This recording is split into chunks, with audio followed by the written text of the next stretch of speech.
ઘણી બધી ચીજોની આધ્યાત્મિક ચીજોની ખોલ થઈ ગઈ એમ. આ શું કામ થઈએ? તમે એમ કહેશો કે આ બધું હમણાં નીકળ્યું. આ હમણાં નીકળ્યું ને આ બધું જ હતું ખાલી થબાઈ રહ્યું. કારણ કે સેલ નીકળ્યું એટલે કે જે 25-26 હજાર વર્ષની સાયકલ જે હાલી રહ્યું છે એની અંદર એક અલગ પ્રકારના ઢાળેલા જીવન હતા. એ ઢાળેલા જીવનની અંદર એ ઢાળેલા જીવન જ હાલે પડ્યા. એ નેચર તમને હલાવે. હવે જ્યારે એમ કરતે જ્યારે સમય આવે વટ કરવાનો, પાકને કાપવાનો, ત્યારે થોડી છૂટછાટ મૂકો ચાલ નીકળ્યું ભાઈ. તમને અમુક વસ્તુની ખબર છે, ચલો ખબર પાડી દો, મૂકો. એ જીવને મર્યા પછી લાગવું ન ખપે કે અમને ખબર નહોતી. સમજ? એટલે નેચર એક વ્યવસ્થા. એટલે અમારે જેવા આ જાગી પડ્યાનું કારણ જાય કે તમારે કરે એ તમને સાંભળવું હોય કે તમને ન સાંભળવું હોય, પણ અમુક વસ્તુ તમારી સુધી પહોંચી આવે. તમને ખબર નથી કે મને આ વસ્તુની જરૂર કેટલી છે, કે અમારા કામની છે કે અમારા કામની નથી, પણ તમારા કામ નથી પહોંચી જેવી ખબર. કારણ કે આ પ્રકૃતિની એક વ્યવસ્થા છે. કારણ કે નેચર જે સૂર્યની સિસ્ટમ આખી જે ધ્યાન રાખેલી, કારણ કે મર્યા પછી તમને ખબર સાચી વાત. હા આ વાત પર રહી ગઈ, આપણે ખબર જ નથી. કંઈ બોડી નથી. તો માહિતીની જે ભરમાર થઈ ગઈ છે, એ માહિતીને જેટલી જડે એટલી માહિતી લઈ લો. માહિતીમાં ઉલઝવાનું નથી. તમે તમારી માહિતીને ભેગી કરી નાખો. હમણાં એનું કામ હોય કે હમણાં એનું કામ નથી. એક મિનિમમ માહિતી તમારી કને હોવી ખબર. એ મિનિમમ માહિતી તમારી અંદર જો પડેલી હશે અને જેવું જીવ ગયો ડેટા ખોલ્યો એટલે સીધી માહિતીમાંથી નીકળશે બહાર. શું આપણે ખાઈ લે કરવા જેવું હતું. ચલો આની ઉપર ધ્યાન દેવાનું નથી. આ વસ્તુ હવે આમાંથી એ માહિતી ભેગી કરી લીધી. બીજી વસ્તુ આવશે સ્થિરતા ભેગી કરવાની.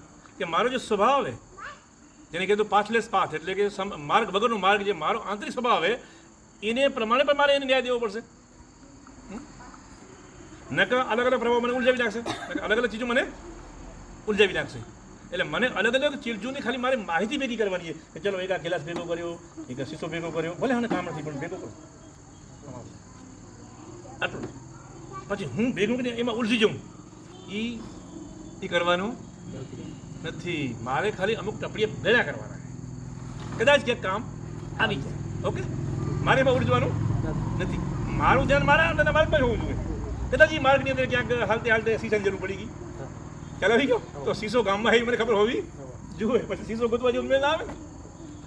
ટૂંકમાં હંગરેલો આપવી કામ લાગે. હા, આ છે માહિતી. હવે એ ક્યારે તમે કરી શકો કે તમારા બ્રેઇનમાં ફોલ્ડ રહ્યા ખબર કે આ એક માહિતીનો સંગ્રહ કર્યો, આ જીવન અહીં હાલે રહ્યો, આ ભવિષ્ય છે, આ અનુભવ છે, આ બધું બધું પડ્યું. આ બધાની અંદર તમારી ઉર્જા ખપે.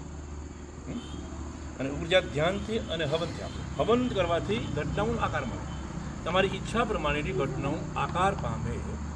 આ હવનનો મતલબ તમે જે જીવનની ડિઝાઇન નક્કી કરો, એને અનુરૂપ તમારી આજુબાજુ ઘટનાઓ ક્રિએટ થવા પડે. ઘટનાઓ ક્રિએટ તમારા માટે જરૂરી હોય એવું. તમને ખબર હોવી જોઈએ કે આ ઘટના મારા કામની છે. ઘણી વખત શું ખબર કે આપણે આમ બસ શ્રદ્ધા ભક્તિથી હવન કરતા હોઈએ અને ઘટનાઓ આગળ પાવે, પણ આપણે ઘટનાને ઓળખી શકતા નથી. હમણાં મારા માટે મસ્ત મારા કામની ઘટના આવી ગઈ, પણ મને ખબર નથી કે મારા કામની. એટલે શું કરવા? એ ભૂલ શું કામ પડી? ખબર શું કામ નથી? ચંદ્રનો પ્રભાવ, ચંદ્ર બોલાવશે. સમજાઈ ગઈ વાત? મને ખબર છે કે ઘટનાઓને આકાર દેવા માટે મારે હવન કરવું પડશે, મારે આમ કરવું એ પરિસ્થિતિ મારે અનુકૂળ થાય, બધું થાય રહ્યું, પણ મને એની ખબર પડતી નથી અને હું એનો ઉપયોગ કરી શકતો નથી. સમજી લેવાનું કે તમે ચંદ્રના પ્રભાવમાં છો. જો સૂર્યનો પ્રભાવ આવે તો ખબર પડે હા આ ઘટના આપણા કામની છે. એ જે થયો ને મેં